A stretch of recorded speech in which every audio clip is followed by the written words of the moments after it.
This is the stupidest story possible, that we are fighting over a backpack. Lexi Nair then speaks with Orange Cassidy and mentions how busy his schedule is and the fact that Tomohiro Ishii was taken out.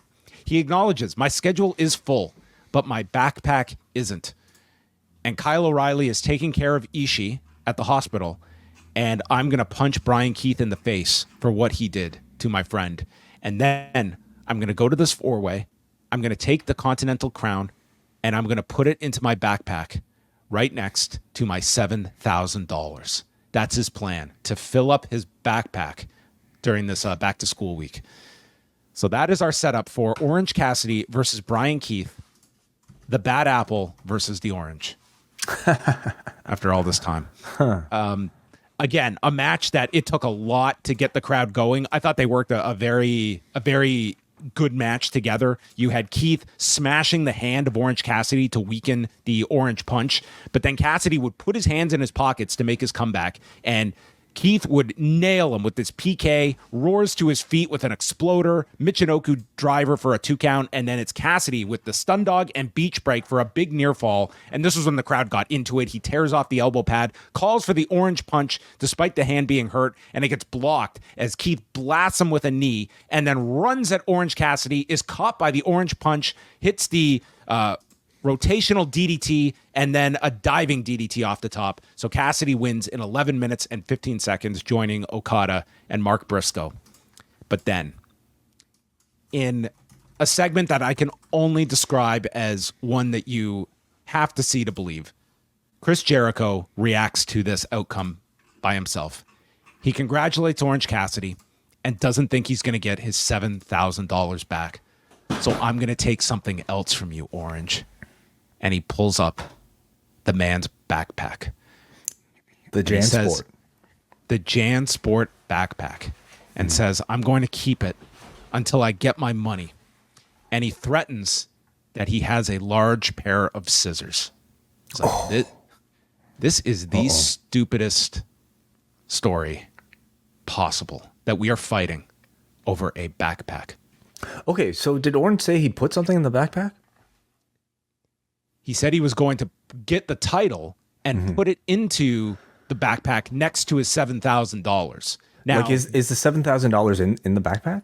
No, you were led to believe this is an empty backpack because Jericho said, I'm not going to get my $7,000. So instead, I'm going to take this prized possession of yours, which in theory is empty. He was going to fill this with money tomorrow.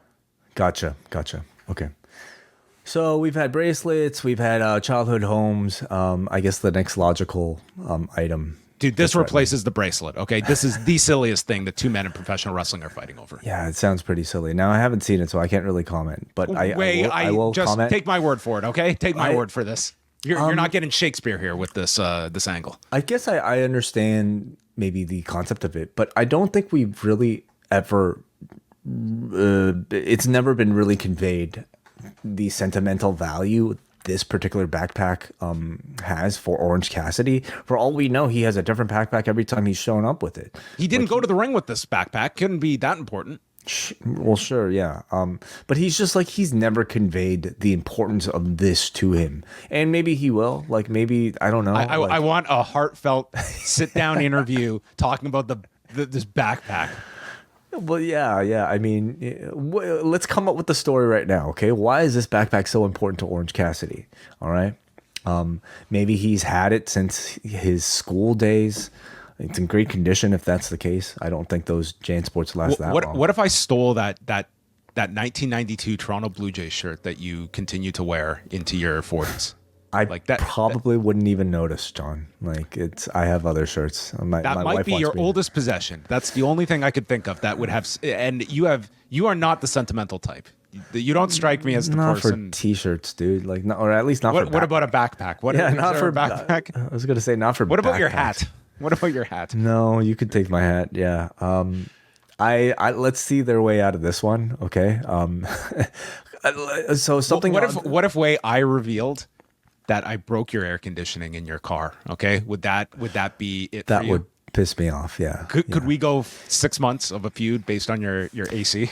If you somehow got into my car, John, all right, and let me just see, if you somehow got into my car and got my heat exchange pipe damaged, okay, Be honest, that would be way more entertaining than like stealing your car or flattening a tire. Like to cause you that grief, that's going to be months of frustration and anger. If somehow you damage my heat exchange pipe, my expansion valve, my AC suction hose, and the evaporator, of which I am still waiting for Honda to, make more of so that I can get my damn air conditioning replaced, yeah, I'd be pretty pissed off.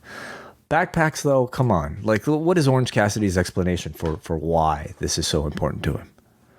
I don't know. We'll get a follow-up to this, but... Okay, I'm suddenly very intrigued by the storyline.